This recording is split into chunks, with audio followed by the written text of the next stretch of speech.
So you've been on a roll. You're doing everything right, the weight is coming off, and then, bam, nothing. The scale just refuses to budge. It is one of the most frustrating things ever, and it's called the weight loss plateau. But what if I told you it's not your fault? Today, we're going to get into the real science of why this happens, and more importantly, what you can do about it. It really feels like you've slammed into a wall, doesn't it? You're still putting in the work, but the results have just vanished. So what gives?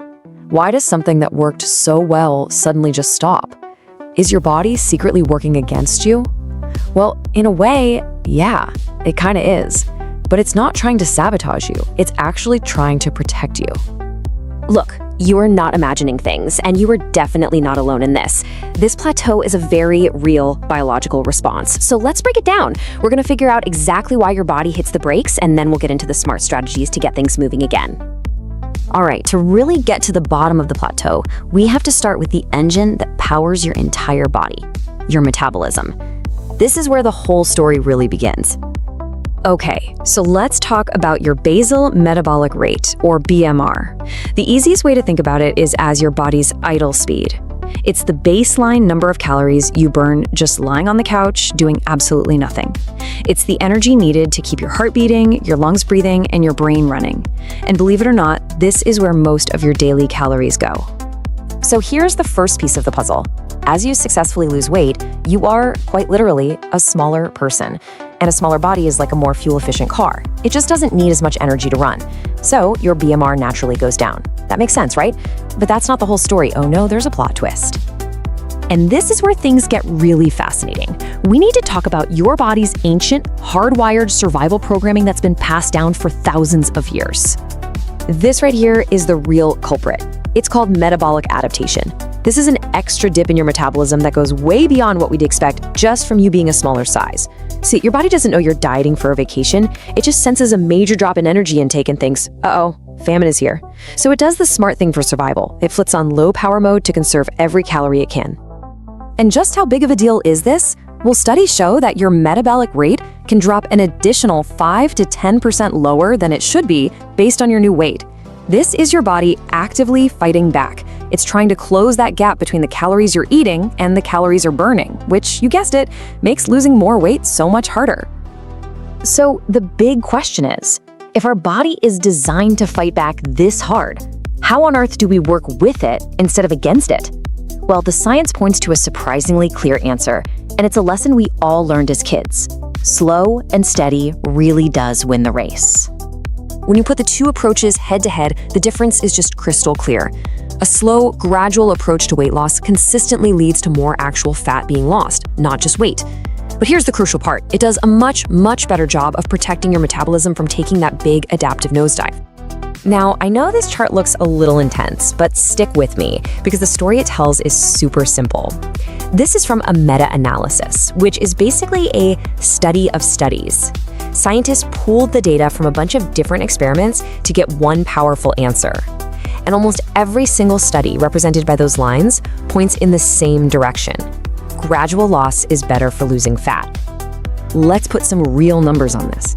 When scientists matched people for the exact same amount of total weight loss, the slow and steady group lost, on average, a full kilogram. That's over 2 pounds more pure fat. They also had a better drop in body fat percentage, and most importantly, they kept their metabolism running stronger. This is how you outsmart your body's panic button.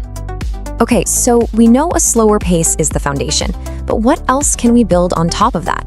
This next part is all about clever, simple strategies you can weave into your day to support your metabolism. It's all about working smarter, not just harder.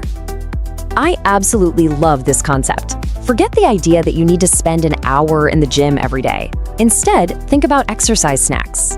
The idea is just to break up long chunks of sitting with tiny 2 or 3 minute bursts of movement.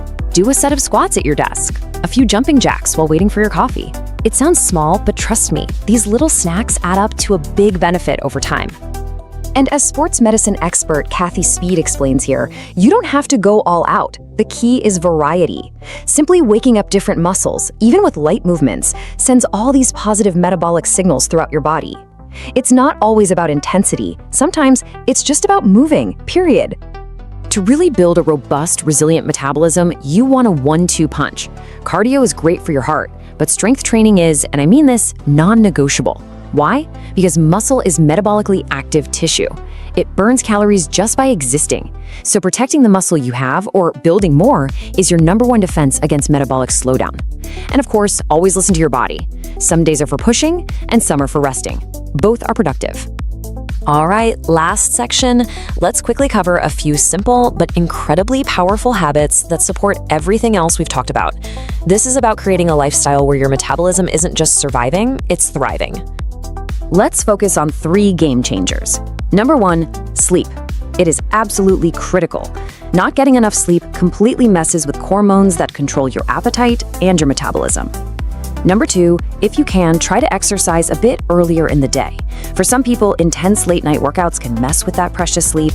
And #3, something so simple we often forget it: stay hydrated. And when I say hydration matters, I mean it really matters. Get this, one incredible study found that drinking about 500 milliliters of water, that's basically a standard water bottle, temporarily boosted metabolic rate by up to 30%. That is a huge free metabolic boost just from drinking water. It's a no-brainer. So if you take one thing away from all of this, let it be this: we need to shift the goal. It can't just be about watching the number on the scale drop as fast as possible. The real victory, the long-term win, is losing fat in a way you can actually sustain, all while keeping your metabolism healthy and happy for the long haul. So I'll leave you with this question to think about.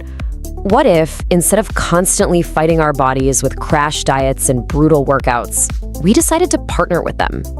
Because shifting your question to, how can I best support my body, isn't just a smarter way to think about weight. It's a much healthier way to think about life. And of course, a quick but very important reminder, please be sure to talk with your doctor or a registered dietitian before making any big changes to your diet or exercise routine. This is all for educational purposes and should never replace professional medical advice. Stay safe. Thank you for being here with me today. Remember, small choices create big changes. Keep nourishing your health with love and consistency. See you in the next Vital Elixir video.